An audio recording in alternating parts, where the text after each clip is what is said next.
A mother with her children? No. Al, I just saw Elvis. It aired in a time when television had rules, unspoken ones about decency, morality, and what American families were supposed to look like. And then Married with Children came crashing through the door, beer in hand, insult ready, and absolutely no intention of playing nice. When the show premiered in 1987, no one expected it to survive, let alone become one of the most controversial and influential sitcoms in TV history. At the center of its rise was a brutal honesty that felt almost dangerous. While other sitcoms celebrated wholesome dinners and life lessons wrapped up in 22 minutes, Married with Children laughed at the idea of perfection. It showed a family that hated each other, mocked society, and said out loud what most shows would never dare to whisper. The Bundys weren't role models. They were a mirror, an exaggerated, uncomfortable reflection of frustration, failed dreams, and blue-collar rage. Al Bundy, the bitter shoe salesman clinging to his high school football glory, became an anti-hero for millions who felt left behind by the American dream. Peg Bundy shattered the image of the dutiful TV wife, refusing to cook, clean, or pretend she was happy just to fit in. Kelly and Bud weren't lessons in good parenting. They were walking punchlines aimed straight at social norms. Audiences didn't just watch the show, they reacted to it. Ratings exploded. People tuned in not because it made them feel good, but because it made them laugh at things they were told not to laugh at.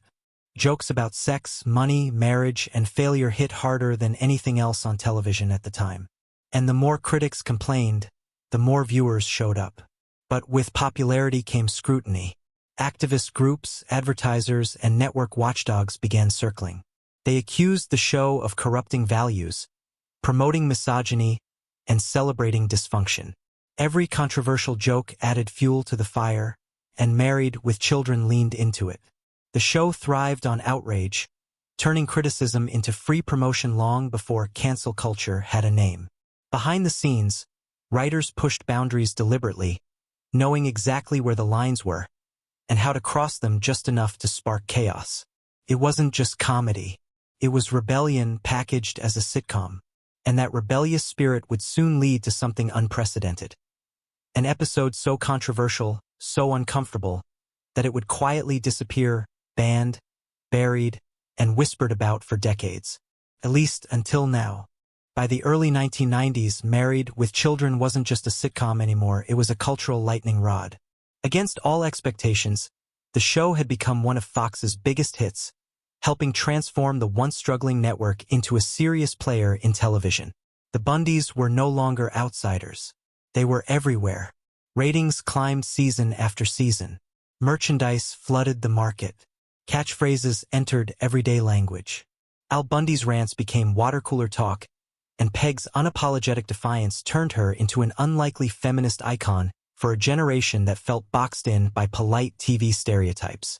What began as a risky experiment had turned into a pop culture phenomenon. With success came freedom, or at least the illusion of it. Writers were given more room to push jokes further. Storylines grew sharper, darker, and more provocative. The show leaned harder into satire, mocking consumerism, hypocrisy, censorship, and the idea that television should teach moral lessons.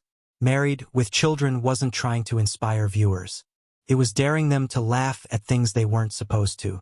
But fame has a price. As the audience grew, so did the pressure. Advertisers became nervous. Advocacy groups ramped up complaints. Episodes were flagged, scrutinized, and debated before they even aired. Some sponsors pulled out entirely, forcing Fox to defend the show publicly while quietly tightening oversight behind the scenes. Ironically, controversy only made the show stronger. Every protest became promotion. Every complaint letter fueled curiosity. Viewers tuned in specifically to see what all the outrage was about. And often they stayed not because they agreed with everything the show said, but because it felt honest in a way television rarely allowed. Inside the writer's room, there was a sense that this golden window wouldn't last forever. They knew the line they were walking was thin, and getting thinner. Jokes were crafted with surgical precision, designed to toe the edge of acceptability while daring censors to flinch first. Sometimes the network blinked. Sometimes it didn't. And then there were moments when the show went just a step too far. During this peak era, when the show had its largest audience, its loudest critics, and its most fearless writers, one episode crossed into dangerous territory. Not because it was violent, not because it was explicit, but because it struck a nerve no one expected and embarrassed people with power. What happened next wasn't a public cancellation. There was no press release, no dramatic announcement. The episode simply vanished, pulled from reruns, removed from rotation, quietly labeled unairable. For years, fans would ask about it. Networks would dodge the question, and the episode's reputation would grow larger than the episode itself, turning it into one of television's most infamous lost broadcasts. But the real story of why it was banned is far more revealing than anyone realized. By the time Married with Children reached the height of its popularity, it wasn't just entertaining audiences. It was constantly being watched, monitored, and judged. Every joke was dissected. Every line of dialogue was weighed against public backlash. And the louder the show became, the more fragile its position grew. The pressure didn't come from viewers. It came from institutions. Advertisers worried about brand safety. Networks feared regulatory scrutiny. Activist groups saw the show as a symbol of everything they believed was wrong with television. To them, Married with Children wasn't satire, it was a threat. Complaints poured in by the thousands. Some episodes were accused of promoting sexism. Others were labeled anti-family. Parent groups organized campaigns urging sponsors to pull their ads. In response, several major brands quietly stepped away, unwilling to be associated with the controversy. Fox defended the show publicly, but behind closed doors, negotiations were tense. And then came the episode that crossed an invisible line. The banned episode didn't feature shocking language or graphic content. That's what made it so dangerous. Instead, it took aim at something far more sensitive, public morality itself. The story exposed hypocrisy, how people claim to protect decency while secretly indulging in the very things they condemn. It didn't just mock characters within the show. It mocked the system watching it. That's when the network panicked. The episode aired once, depending on who you ask, maybe twice, and then it was gone. No reruns, no syndication, no DVD inclusion for years. Official explanations were vague, often blaming standards issues or programming concerns. But insiders hinted at something deeper: pressure from powerful advertisers and organizations that didn't want to be the punchline. For the cast and writers, the disappearance was surreal. One moment, the episode was part of the canon. The next, it was treated as if it never existed. Scripts were archived, footage locked away, and no one was encouraged to talk about it publicly. This quiet erasure only made the legend stronger. Fans noticed the gap immediately. Internet forums exploded with theories. Was it too offensive? Too revealing? Or did it hit too close to home for people in charge? Over time, the banned episode became symbolic of the show's entire battle with censorship. It represented the moment when satire lost the tug-of-war against corporate fear. When humor that exposed uncomfortable truths was deemed more dangerous than content that simply shocked. But history has a way of resurfacing what was buried. Decades later, cultural standards began to shift. What was once unthinkable became discussable. And suddenly, the question no one wanted to answer came back into focus. If this episode was so dangerous back then, why does it feel almost tame now?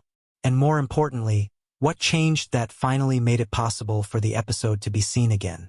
For years, the banned Married with Children episode lived in the shadows, spoken about more than it was seen. Bootleg recordings circulated among die-hard fans. Grainy clips surfaced online, often taken down just as quickly. The mystery grew larger than the content itself. But the truth is, the episode didn't disappear because it was too extreme. It vanished because it arrived too early. When it first aired, television was still pretending to be polite. Networks relied heavily on advertisers who demanded safe programming. The episode's real crime wasn't vulgarity, it was exposure. It stripped away the illusion that moral outrage always comes from purity. Instead, It suggested that many of the loudest critics were deeply uncomfortable with being exposed as hypocrites. That idea made people nervous. As a result, the show slowly began to change. Not abruptly, but subtly. Jokes became safer. Storylines leaned more into absurdity than confrontation. The raw anger that once powered Al Bundy softened into caricature. It wasn't the fall of Married with Children, but it was a reinvention forced by survival. Meanwhile, time did what censorship couldn't. Cultural norms shifted. Cable television exploded. Streaming platforms emerged. Audiences became accustomed to darker humor, harsher satire, and openly flawed characters. Shows that once would have been unairable became award-winning hits. The very themes that got Married with Children in trouble were now mainstream. That's when the banned episode started to feel outdated in its controversy. What once caused panic now seemed almost restrained. Viewers who finally saw it were surprised, not by how offensive it was, but by how honest it felt. The jokes landed differently. The message was clearer.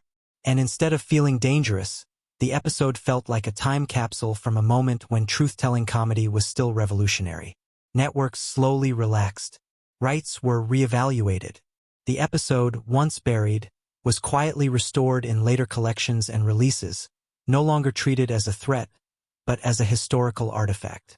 Proof of how far television had come, and how far ahead of its time the show truly was.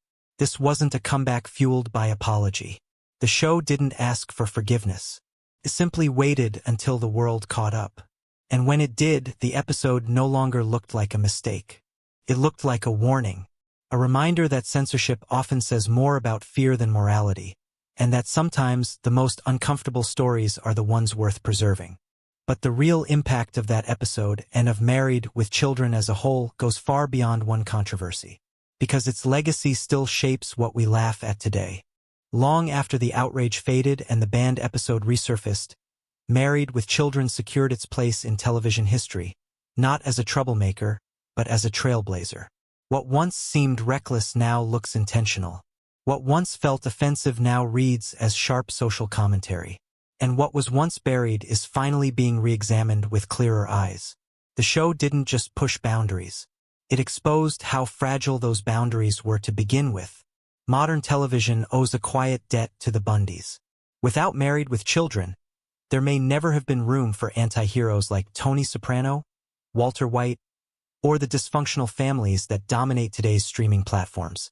The idea that characters don't need to be likable to be compelling, that comedy can criticize society instead of comforting it, started here.